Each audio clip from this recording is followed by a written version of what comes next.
قد ألف بين قلوبهم وبحبل الله قد اعتصموا. بسم اللہ الرحمن الرحیم. السلام علیکم ورحمۃ اللہ وبرکاتہ. آج ہم سچ کی گہرائیوں میں غوطہ لگائیں گے. ایک ایسا سچ جو ہمارے ایمان کے تار و بود میں بنا ہوا ہے. ایک ایسا سچ جو عرب کے ریگستان سے مکہ کے پہاڑوں تک گونجتا ہے. یقین کی طاقت کے ساتھ پہاڑوں کو بھی ہلایا جا سکتا ہے. خود کو تصور کریں، آنکھیں چلچلاتی ہوئی صحرا کے سورج کے خلاف بلند، آپ کے پاؤں جلتی ہوئی ریت میں ڈوبے ہوئے ہیں.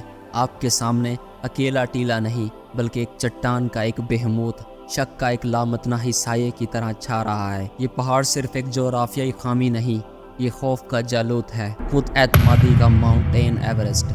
یہ بیماری ہو سکتی ہے جو ایک ہٹ دھرم بادل کی طرح چمٹی رہتی ہے، مالیاتی پھاٹ جو ہر گزرتے دن کے ساتھ وسیع ہوتی جاتی ہے، ٹوٹا ہوا رشتہ جو ٹوٹے ہوئے شیشے کی طرح ناقابل تلافی لگتا ہے. آپ کا پہاڑ جو بھی ہو وہ وہاں کھڑا ہے، آپ کے خوابوں کا مذاق اڑاتا ہے، ناممکن اور کبھی نہیں کے خیالات کو بھی بھڑکا رہا ہے. ہم اس جنگل میں تنہا نہیں ہیں، ہمارے ہتھیاروں میں ایک طاقتور ہتھیار موجود ہے، ایک ہتھیار جو ایمان کے پگھل میں تیار کیا گیا ہے. ہمارے پاس ایمان ہے، اس واحد پر یقین کا ٹھہرنا جو کائنات کو اپنی ہتھیلی میں رکھتا ہے، اس واحد جو کن فیکون ہو جاؤ تو ہو جائے کا نغمہ سناتا ہے. حضرت ابراہیم علیہ السلام کو یاد کریں جو نمرود کے جلنے والے چولہے کے سامنے ڈٹے ہوئے تھے. ان کی آنکھیں آگ کی لہکتی ہوئی لہروں کا مقابلہ کر رہی تھی، لیکن ابراہیم علیہ السلام کا ایمان ایک ڈھال تھا. ان کا یقین خود آگ سے بھی گرم تر بھٹی تھا. وہ اپنے ہر ریشے کے ساتھ جانتے تھے کہ کوئی شعلہ اللہ کے حکم کے بغیر ان کو نہیں چھو سکتا. اور پھر کیا ہوا؟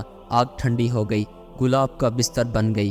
ایمان کی ٹھہرتی طاقت کی گواہی دے رہی تھی. لیکن ایمان بیج کی طرح پھلنے پھولنے کے لیے زرخیلی زمین چاہتا ہے. یہ ایک غیر فعال قبولیت نہیں ہے بلکہ ایک فعال جستجو ہے. حضرت موسیٰ علیہ السلام کو یاد کریں، وہ جوش کھاتے ہوئے بحیرہ احمر کا سامنا کر رہے تھے. پانی کی ایک دیوار فرعون کی ظلم سے فرار کا مذاق اڑا رہی تھی. ان کے لوگ کانپ رہے تھے، خوف ان کے دلوں کو سمیٹ رہا تھا. لیکن موسیٰ علیہ السلام ان کا عصا اونچا ہوا، اللہ کے وعدے پر پکارا، اور کیا ہوا؟ سمندر پھٹ گیا، آزادی کا راستہ کھول دیا. تاہم پہاڑ کو ہلانے میں وقت لگتا ہے، ایک مجسمے کی طرح جو پتھر کو تراش رہا ہے. ہمارا ایمان کا سفر بھی صبر کا تقاضا کرتا ہے. حضرت اسماعیل علیہ السلام کو یاد کریں، وہ قربان گاہ پر لیٹے ہوئے تھے. ان کے والد کا خنجر نیچے اترنے کو تیار تھا. بے شک اور شاید ایک لمحے کے لیے جھلکا، لیکن اسماعیل علیہ السلام کا ایمان مضبوط رہا. انہوں نے اللہ کی مرضی کے سامنے ہتھیار ڈال دیے، اور دیکھو کیا ہوا، ایک بھیڑ نے خنجر کی جگہ لے لی. ہم جو پہاڑوں کا سامنا کرتے ہیں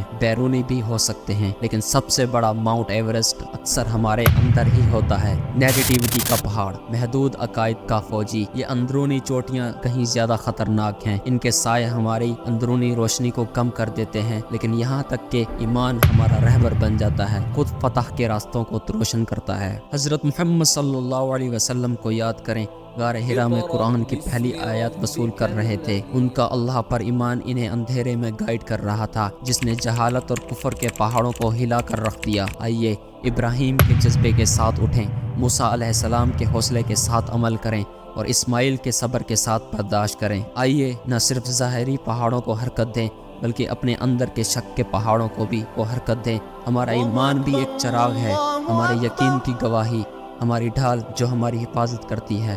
یاد رکھیں، ہر چیلنج ایک سیڑھی ہے، ہر مصیبت ایک امتحان ہے. انہیں اللہ کے راستے پر محافظ ڈھال کے طور پر قبول کریں. کسی ایک ایسے شخص کے ساتھ یہ پیغام شیئر کریں جو اپنے پہاڑ کا سامنا کر رہا ہے. ایمان بانٹ کر ہم اپنا ایمان مضبوط کرتے ہیں.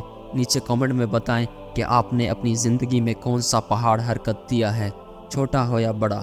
آئیے اس ایمان اور مقصد کے سفر پر ایک دوسرے کو متاثر کریں. اور یاد رکھیں ناظرین، رحمان ٹاک کو مزید حوصلہ افزا اور متاثر کن مواد کے لیے سبسکرائب کرنا نہ بھولیں جو ہمارے خوبصورت عقیدے کی حکمت میں جڑے ہوئے ہیں.